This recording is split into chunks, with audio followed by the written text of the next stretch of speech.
Walt Disney's Enchanted Tiki Room. Yeah, the first audio animatronics were huge for us in the game. We wanted to create an entire class of well, enemy, I guess, that Mickey and Oswald could interact with, that they wouldn't be able to just deal with using paint and thinner. And so we borrowed the audio animatronics idea to create a robotic set of enemies. In the first game, you had no choice but to defeat them using, well, a combination of paint and thinner and then physical force. But in the new game, because Oswald controls electricity using his remote, he can actually stun and take control of the animatronics. And so you can actually befriend the animatronics now instead of having to defeat them. So it's true that in Disney Epic Mickey 2, you can actually get through the entire game without ever defeating a single thing. You can befriend every single thing in the game, which strikes me as a very Disney thing to do. Agreed. This is a really important place for the Disney Epic Mickey games as well.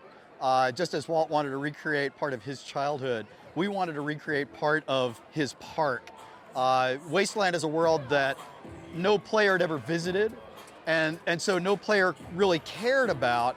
Why would they want to save it?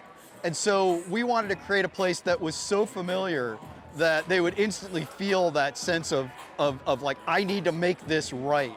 And so we recreated at the beginning of Disney Epic Mickey 1 and Disney Epic Mickey 2, we recreated the square, the train station, most of Main Street, and the view of the castle, that iconic view. That's one of the first things you see in both games. And it was really important to ground the game in reality. We built things as accurately as we could. We even got elevations that had accurate architectural detail, accurate colors. We built everything as accurately as we could. And then we did what we call wonkifying. We gave it a twist, so it would be familiar but strange, and a little bit melancholy, so players would want to actually make it right again. So as you walk down this street, think about that when you play the game, and I hope you feel like you've been here before. When I was auditioning composers to create the sound of Disney Epic Mickey, the test consisted of two things. Give me a Mickey's theme that we can play whenever Mickey appears, and give me It's a Small World Inside Out, whatever that means to you. So we used a Sherman Brothers tune as kind of our test, and I auditioned about a dozen composers and was ready to make a decision on one when at the last minute a CD crossed my desk from a guy named Jim Dooley, who won an Academy Award for his music for Pushing Daisies. Stunning composer, he's really wonderful. And I said, it's too late, I don't have time for this, and we've got to make a decision and go. But several people said, no, listen to this one, you've got to listen to this.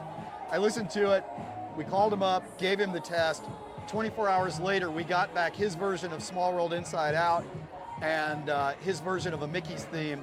And in fact, his version of Mickey's theme, his audition tape, I guess, is what you hear over our closing credits in the game now. It was so wonderful. And he now and a lyricist named Mike Himmelstein actually composed all of the songs for Disney Epic Mickey 2. So now we're trying to follow in the footsteps of Walt Disney and the Sherman Brothers and actually create songs as part of the gaming experience. One more thing, the cast member window over there. Walt said that the magic really happens when the public shows up. That's nowhere more true than for us when we're making a game. Until players actually show up in our world, in our wasteland, nothing happens. The story doesn't take place. Nothing happens at all. And so for us, you're all our cast members. All of the players are our cast members, and without you, we've got nothing. So.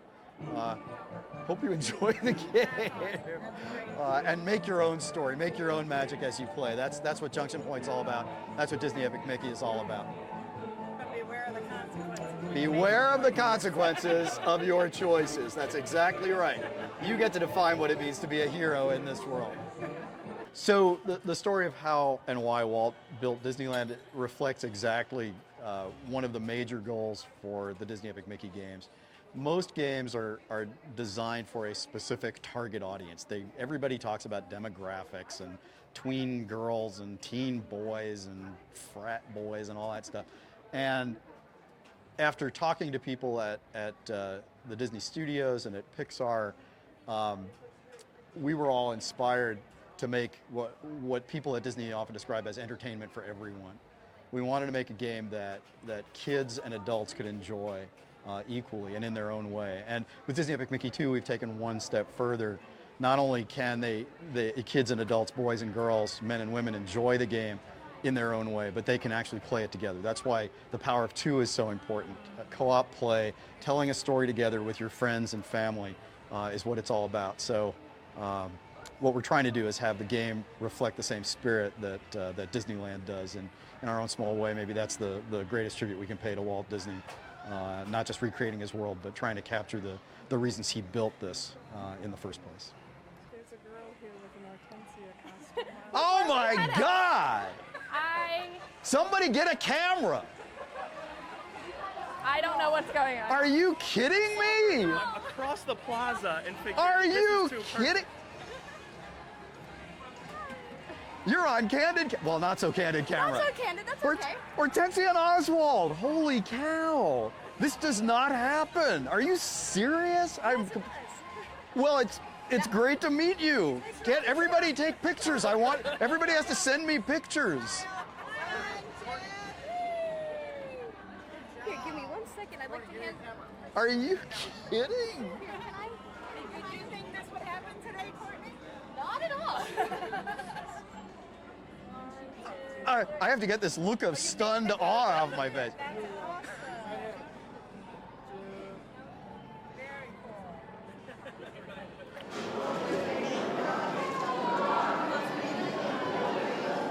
cool. We're eating at Club 33. I hope you all realize how special this is.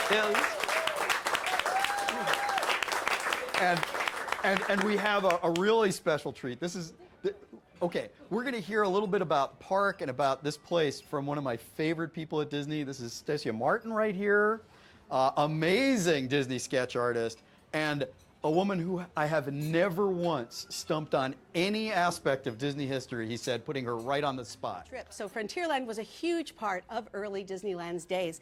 Here's the attraction poster again from the 50s showing that graphic styling that's so simple and clean of the mid-century time. But you can see some of the attractions. They had mule trains and covered wagons, and especially I know that figuring into the game is an attraction which is no longer there. It's now occupied, the space is now occupied by the Big Thunder Mountain Railroad, but the attraction was called Nature's Wonderland. And as part of that, you had a beautiful trip through Rainbow Caverns. So I want to spend a little bit of time on that because you can't see it anywhere except for, of course, in Epic Mickey 2, which you can kind of see about later. 2 is the very important number here, isn't it? 'Cause it's called the power of 2. The very first large interplay of the number 2 in Disney history was from the very first Disney power pair. And who was that? Anybody? Walt and Roy, that's right, his brother. The power of 2, they made everything happen. And then once Walt had his first wildly successful character, everything took off. That's the power of 2, Walt and Mickey.